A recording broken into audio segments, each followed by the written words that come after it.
হাসির রাজা, জ্ঞানের রাজা, রসিক রাজা। বলছি গোপাল রওনা দি। মহারাজ এত ব্যস্ত হবেন না মহারাজ। হ্যাঁ হ্যাঁ, তা মহারাজ, আপনাকে দেখে মনে হচ্ছে আপনি রাতে হ্যাঁ ঠিকই ধরেছ। তাছাড়া ঘুম হবে কি করে বলো, আমার বাড়িতে যে ছোট্ট রাজপুত্র আসছে।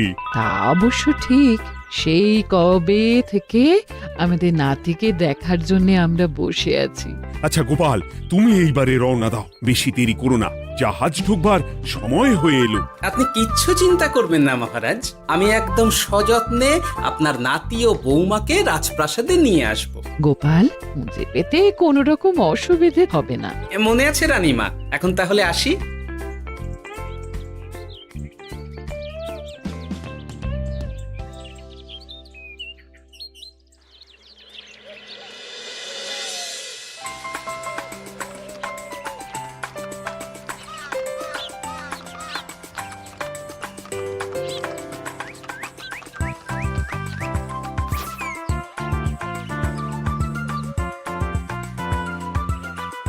এসো এসো বোমা, এসো। আরে আমার নাতি বাবু যে। বৌমা, পথে আসতে কোনো কষ্ট হয়নি তো? এইটুকু পথ আসতে কোনো রকম কষ্ট হয়নি মা। গোপাল কাকা এত ভালো যে কি বলবো।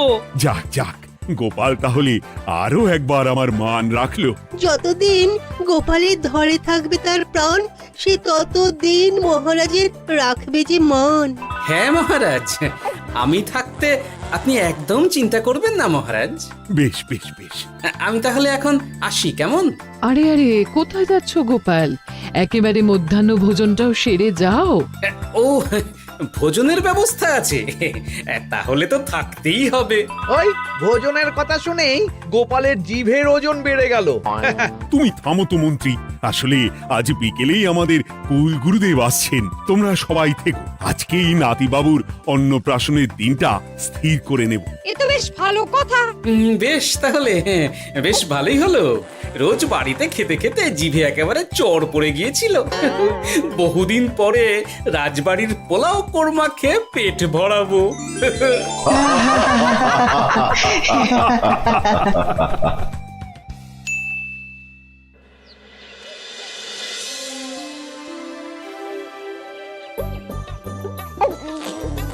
বাহ, তোদের নাতির তো ঢের উন্নতি হবে রে, খুব প্রতিপত্তি হবে, নাম যশ সব হবে, কোনো চিন্তা নেই।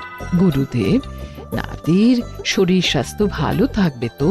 দেখ, এমনিতে খুব একটা কিছু অসুবিধা তো দেখছি না, তবে হ্যাঁ, সম্প্রতি একটা বড় সড়ো ঝড় বয়ে যাবে দেখা যাচ্ছে। কি সর্বনাশ গুরুদেব, এসব কি বলছেন? কথাটা কি সত্যি? আমি মিথ্যা বলি না, যা দেখলাম, ঈশ্বর আমাকে দিয়ে যা বলালেন তাই বললাম। তাহলে কি হবে গুরুদেব? এই বিপদ এড়াবার কি কোনো উপায় নেই গুরুদেব? ওরে, তোরা আমার পুরো কথাটা শোন, কথার মাঝেই যদি এত প্রশ্ন করতে থাকিস তাহলে আমি কিভাবে আমার কথাটা শেষ করব? হ্যাঁ, ক্ষমা করুন গুরুদেব, আপনি বলুন বলুন। শোন, ওর কপালে ঝড় থাকলেও সে ঝড় ঠিক কেটে যাবে, চিন্তা করিস না, ভগবান আছেন, উনি বিপদ ঠিকই কাটিয়ে দেবেন। যখন বিপদ চরম সীমায় পৌঁছে যায় তখন ঈশ্বর নিজে এসে আমাদের বিপদ মুক্ত করে। সত্যি গুরুদেব, ঈশ্বর নিজে আসেন? হ্যাঁ, নিজে আসেন। জয় গুরুদেবের জয়। গুরুদেব, এইবারে তাহলে আপনি একটা শুভ দিন বলে দিন, নাতি বাবুর অন্নপ্রাশনটা ধুমধাম করে দিতে হবে তো। আজকের পর থেকে ঠিক 3 দিন বাদে একটা খুব ভালো দিন আছে, ওই দিন তাহলে অন্নপ্রাশনের ব্যবস্থা কর। বেশ বেশ, তবে তাই হবে গুরুদেব, তাই হবে। গোপাল, তাহলে সব কিছুর বন্দোবস্ত করা শুরু করো। সে আর বলতে রানীমা, আমি আগামীকাল থেকেই একদম জোর কদমে মাঠে নেমে পড়বো। হ্যাঁ রানীমা, আমি কোনো দায়িত্ব নেব নাকি? না থাক, যদি প্রয়োজন হয় তুমি গোপালকে সাহায্য করো।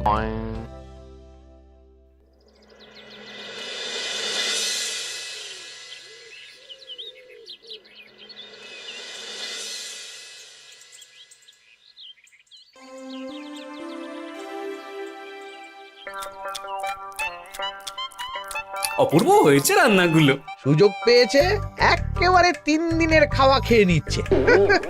সুযোগ কি কেউ ছাড়ে মন্ত্রী মশাই? এই আপনি বলুন না, যখনই সুযোগ পান কোষাগার থেকে একেবারে থলি ভরে ভরে মোহর সরিয়ে থাক, মুখ বন্ধ করো, আমার ঘাট হয়েছে বলাটা। তুমি বাবু মন প্রাণ ভরে খাও, কেমন? মহারাজ, এই রকম একটা খুশির দিনেও আপনার মুখে হাসি নেই কেন? আসলে নাতিবাবু তো আর 2-1 দিন পরেই চলে যাবে, সেই কারণেই মনটা বড্ড ভারাক্রান্ত হয়ে রয়েছে। তা তো ঠিকই, আমাদের ছেলেটা আসতে পারল না, যাও বা নাতি এলো, তাও তো এই কটা দিন কি আনন্দেই না কাটলো। আচ্ছা রানী, আমরা যদি আমাদের কাছে আরো কদিন নাতিবাবুকে রেখে দিই তাহলে কেমন হবে? মানে বৌমাকে তো ফিরতেই হবে, বিদেশে আমাদের খোকার কত কাজ বলো তো। আরে বাবা, বৌমা না হয় ফিরে গেল, নাতিবাবু কদিন আমাদের কাছে থেকে গেলে কি এমন হবে? কিন্তু দেখো না বৌমা, আমাদেরও তো একটু ইচ্ছে হয় নাতিপুতিদের নিয়ে খেলবো, আদর করব, দেখো না।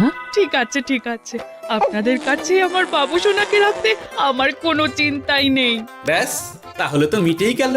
মহারাজ, নাতিবাবুকে কদিন এখানেই রেখে দিন, আমরা সবাই আছি, ঠিক কোলে পিঠে করে তাকে সামলে নেব। বাবা বাবা বাবা, গোপাল তোমার সব দিকে কান খোলা থাকে তাই না?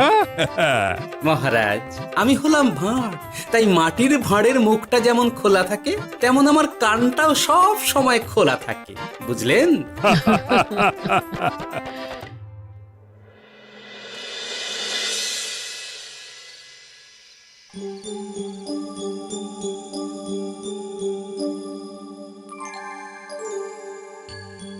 কি ব্যাপার মহারাজ, আপনি এখনো শোননি কেন? শরীর খারাপ করছে নাকি? না রানী, একটা কথা খুব ভাবাচ্ছে বুঝলে। কি কথা মহারাজ? এই যে সেদিন গুরুদেব বললেন না, যখন গভীর বিপদ আসে তখন ঈশ্বর নিজে আসেন বিপদে মোকাবিলা করার জন্য। হ্যাঁ মহারাজ, বললেন তো। আচ্ছা, ঈশ্বর কি বিপদে সত্যিই নিজে আসেন? কিন্তু তিনি নিজে তো বিশাল শক্তিধর, ক্ষমতাবান, তাহলে তিনি নিজে না এসে অন্য কাউকে পরিস্থিতির মোকাবিলা করতে পাঠান না কেন? মহারাজ, ঈশ্বর কখনো কখনো নিজেই হয়তো আসেন, অথবা কখনো কারো দ্বারা বিপদ খণ্ডন করেন। ব্যাপারটা খুবই সহজ মহারাজ। না না, কিন্তু আমার মনে হয়। মহারাজ, আপনার কি মনে হয় আমি জানি না, তবে আমার যা মনে হয় আপনাকে বলেছি। আগামীকাল একবার সভাসদদের প্রশ্নটা করতে হবে, দেখি তারা কি বলে। আগামীকাল সকালে আবার বৌমা ফিরে যাবে।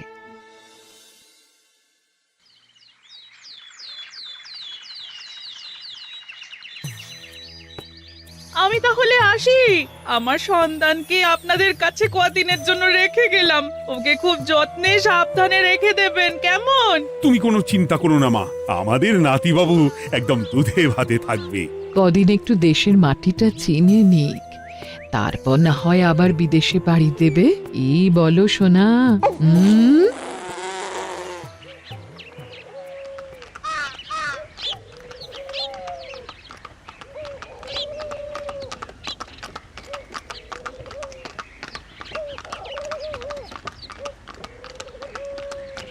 বৌমা তো চলে গেল, এইবারে তাহলে আমরাও যাই।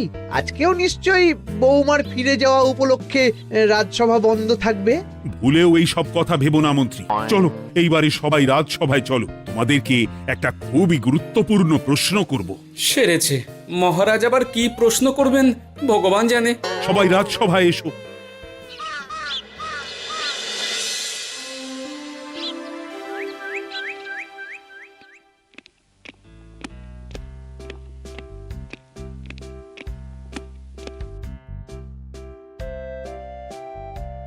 আচ্ছা, তোমরা সকলে বলো তো, ঈশ্বর কি সত্যি বিপদ খণ্ডনে এই ধরাধামে অবতীর্ণ হন?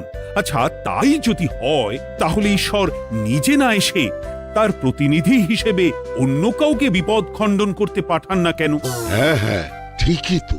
কেন কেন, ঈশ্বর তো মহাশক্তিধর, উনি চাইলেই যা খুশি তাই করতে পারেন। মহারাজ, আমাদের যেমন ইচ্ছে হলে আমরা খাই দাই ঘুমাই ঘুরে বেড়াই, ঠিক সেই রকম ঈশ্বরেরও ইচ্ছা হয় নিজে নেমে এসে জগতের কল্যাণ করার। না না না, আমি কিন্তু আমার প্রশ্নের যথাযথ উত্তর পেলাম না। এই গোপাল, তুমি কিছু বলো না, একদম মুখে কুলুপ দিয়ে বসে আছো কেন? হ্যাঁ, না মহারাজ, মুখে কুলুপ দিয়ে নেই, আসলে খিদেতে পেটে ছুঁচো দৌড় দিচ্ছে।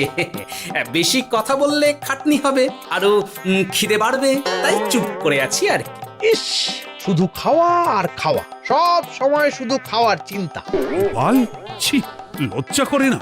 এমন একটা গুরুত্বপূর্ণ সময়ে তুমি আমার প্রশ্নের উত্তর না দিয়ে মনে মনে খাবারের কথা ভাবছো।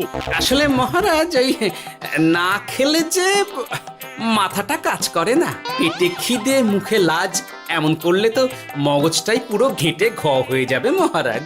বেটাকে তাড়িয়ে দিন। যাও যাও গোপাল, আমার রাজসভা থেকে এক্ষুনি বিদে হও দেখি। যাও যাও, তুমি যাও। যার সব সময় শুধু খাওয়ার চিন্তা, এমন পেটুককে সভায় রেখে আমার কোনো কাজ নেই। কিন্তু মহারাজ, চুপ, একদম চুপ। তুমি যাও গোপাল, যাও। যদি কোনোদিনও উত্তর খুঁজে পাও, তবেই আবার এই সভায় তোমার মুখ দেখিও।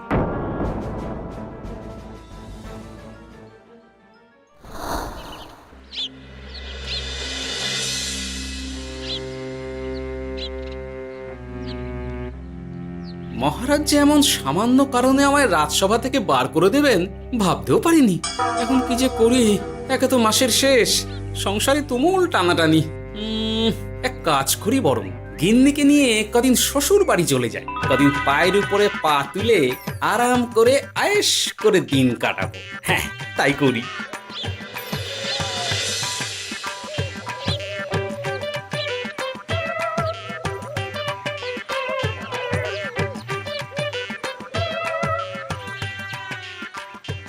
গিন্নি, ও গিন্নি, বলছি কি, ওই শিগগিরই তল্পি তল্পা গুছিয়ে তোমার বাপের বাড়ি চলো। এই কটা দিনের জন্য দুজনে ঘুরে আসি, বুঝলে? কি ব্যাপার? তোমার হঠাৎ করে আমার বাপের বাড়ি যাবার হিড়িক কেন? কিছু মতলব আছে নাকি? আমি না তোমার স্বামী? তুমি আমাকে এভাবে বেমক্কা মতলববাজ বলতে পারলে? হ্যাঁ, কোথায় আমি তোমার কথা ভেবে কথাটা বললাম, আর তুমি কি না আমায় স্বামী না স্বামী কে জানে? এই গত 3 মাস ধরে বাপের বাড়ি যাওয়ার কথা বলছি, তুমি তো তখন কানেই নিচ্ছিলে না, এখন হঠাৎ? আচ্ছা আচ্ছা, বুঝেছি বুঝেছি, অনেক ঝগড়াঝাটি হয়েছে, এইবারে তল্পি তল্পা গুছিয়ে চলো, মেলা সময় বয়ে যাচ্ছে। কি এক্ষুনি যাবে নাকি? সন্ধে হয়ে এলো তো। সন্ধে হয়ে এলো তো কি হয়েছে, চলো চলো চলো, শিগগিরই চলো। ঠিক আছে, আমি প্রস্তুত হচ্ছি। তুমি তাহলে একখানা গরুর গাড়ি ডেকে আনোগে, যাও যাও। আরে মিছিমিছি গরুর গাড়ি রাখবো কেন? আরে বাবা, আমরা হেঁটে যাব, হেঁটে। কি বলছো? এতটা রাস্তা বনের মধ্যে দিয়ে আমরা হেঁটে যাব? হ্যাঁ, শোনো গিন্নি, ওই বাতের ব্যথায় না হাঁটাটা বেশ ভালো, বুঝলে? চলো চলো, দেখবে কোনো রকম অসুবিধে হবে না। হ্যাঁ, আমি তো আছি নাকি? হ্যাঁ,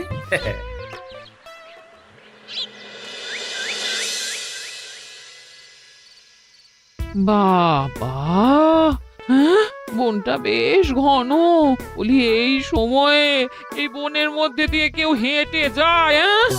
মেলা গজগজ না করে চুপচাপ এসো দেখি। ও মা গো, বাবা গো, বাবা গো, কি লাগাটাই না লাগলো গো। আরে, তোমার থেকে আমার বেশি লেগেছে, যাখানা ধাক্কা মারলে। কি করবো? গিন্নি আমায় ধাক্কা মেরে ফেললো বটে, কিন্তু আজ আমি মহারাজের প্রশ্নের যথাযথ উত্তর পেয়ে গেলাম। বেড়াল ছানাটিকে বাঁচাতে কোনো কিছু না ভেবেই কিভাবে বেড়ালটা ওই বাঘা কুকুরটার দিকে তেড়ে গেল। হ্যাঁ, তার মানে বিপদে পড়লে সন্তানকে বাঁচাতে না, আমাকে এক্ষুনি একবার রাজপ্রাসাদে যেতে হবে, রানীমার সঙ্গে কথা বলতে হবে। আরে আরে আরে আরে, ওদিকে কোথায় চললে গো? ওদিকে তো তোমার শ্বশুর বাড়ি নয়। আরে বাবা, আমার নয়, তোমার শ্বশুর বাড়ির দিকেই আবার যাচ্ছি, বুঝলে? তার মানে আমরা আর যাবো না? না না, পরে যাব, তাড়াতাড়ি এসো দেখিনি। এ কি রে বাবা, লোকটার মাথাটা কি গেছে নাকি? কখন যে কি করছে নিজেরই ঠিক নেই, যত সব।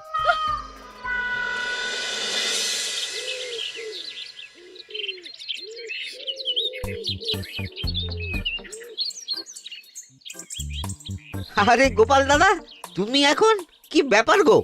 আমি একটু রানীমার সঙ্গে দেখা করতে চাই, খুব দরকার। কিন্তু এখন তো সকলে ঘুমাচ্ছে, তাই আমি তো এখন তোমাকে ঢুকতে দিতে পারবো না। আরে অযথা কথা না বলে পথ ছাড়ো, ভিতরে ঢুকতে দাও।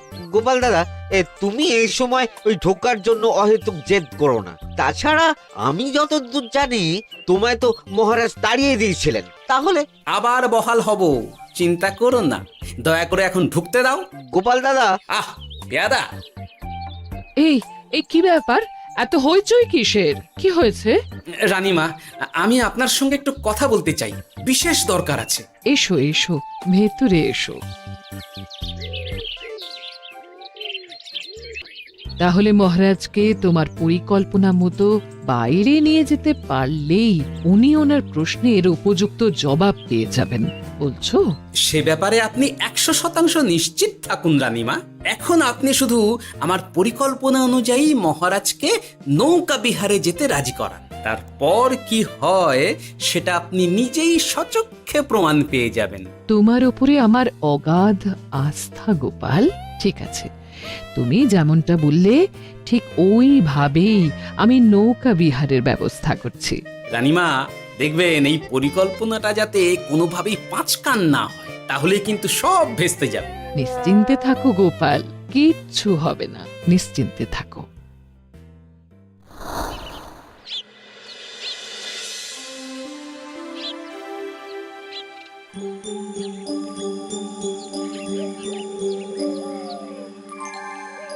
মহারাজ আবার বেজার ভোগ করে গেছেন।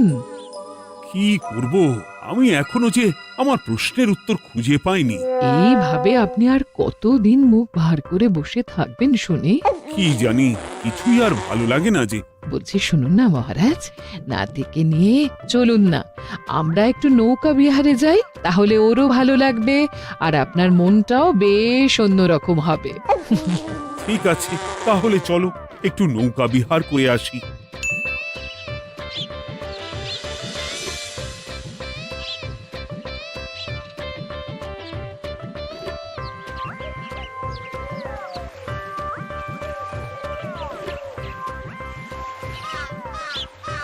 এই তো মহারাজ, আসুন আসুন, সেই কখন থেকে আপনার জন্য অপেক্ষা করছি। এ কি গোপাল, তুমি এখানে? কি ব্যাপার?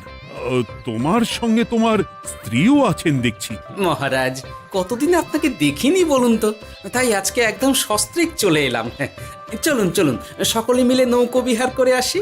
কিন্তু আমি তো তোমাকে তাড়িয়ে দিয়েছিলাম, তারপরেও তুমি। মহারাজ, অনেক তো হয়েছে, এখন এসব কথা ছেড়ে নৌকোতে টুকুস করে উঠে পড়ুন দেখি। কিন্তু মহারাজ অযথা দেরি করবেন না, চলুন উঠে পড়ুন।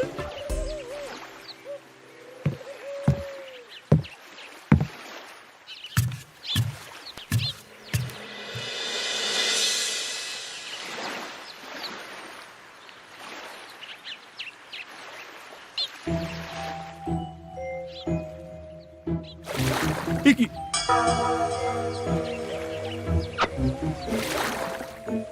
এই নাও,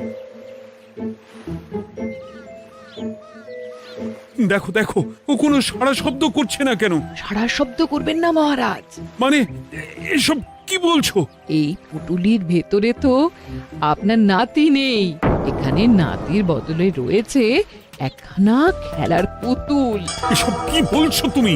এইটা যদি পুতুলি হয় তাহলে আমার নাতি বাবু কোথায়? হ্যাঁ, আপনার নাতি এইখানে একদম সুরক্ষিত অবস্থাতেই আছে।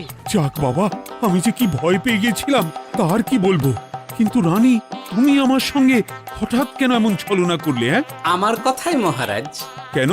আসলে আমি আপনাকে এই ঘটনার মধ্যে দিয়ে আপনার প্রশ্নের আসল উত্তরখানা দিতে চেয়েছিলাম, তাই। গোপাল, কি বলতে চাইছো একটু খুলে বলো তো। আপনি জানতে চেয়েছিলেন যে ঈশ্বর যেহেতু বিশাল ক্ষমতাধর, তাই সন্তানের বিপদে তিনি নিজে না এসে অন্য কাউকেও তো তার প্রতিনিধি হিসাবে বিপদটা কাটাতে পাঠাতে পারেন। হ্যাঁ, কিন্তু তার সঙ্গে এই ঘটনার কি সম্পর্ক শুনি? মহারাজ, পুতুলটি যখন জলে পড়ে গেল তখন আপনি সেটিকে নিজের নাতি ভেবেই একবারও কারুর জন্য অপেক্ষা না করে, নিজের প্রাণের তোয়াক্কা না করে নাতিবাবুকে রক্ষা করলেন। মহারাজ, আমরা ঈশ্বরের মানব সন্তান, ঈশ্বর আমাদের সকলের হৃদয়ের ভিতরে বসবাস করে, তাই বিপদ হলেই তিনি ছুটে আসেন, কখনো নিজে, আবার কখনো বা কোনরূপ প্রতিনিধি মারফত। তাই ভবিষ্যতে আর কোনোদিনও ঈশ্বর সম্পর্কিত কোনরূপ সংশয় মনে রাখবেন না, কেমন? সাধু সাধু, ধন্য তোমার বুদ্ধি হে গোপাল। সত্যি যেভাবে তুমি একটা ঘটনার মধ্যে দিয়ে আমায় আমার প্রশ্নের উত্তরটা ব্যাখ্যা সমেত, তার কোনো তুলনা হয় না। তোমার যে আর কিভাবে প্রশংসা করব তাই ভাবছি। মহারাজ, আমার আর প্রশংসা না করে ওই পেট পুরে একটু ভালো মন্দ খাওয়ান তো দেখি, তাহলেই হবে, আর কিচ্ছু চাই না। আচ্ছা আচ্ছা, বেশ বেশ, তাই হবে। আগামী 7 দিন তোমার সস্ত্রীক সহ রাজবাড়িতে দুবেলা আহারের নিমন্ত্রণ থাকলো, কেমন? ব্যাস, আর কি চাই? হাসির রাজা জ্ঞানের রাজা রসিক রাজা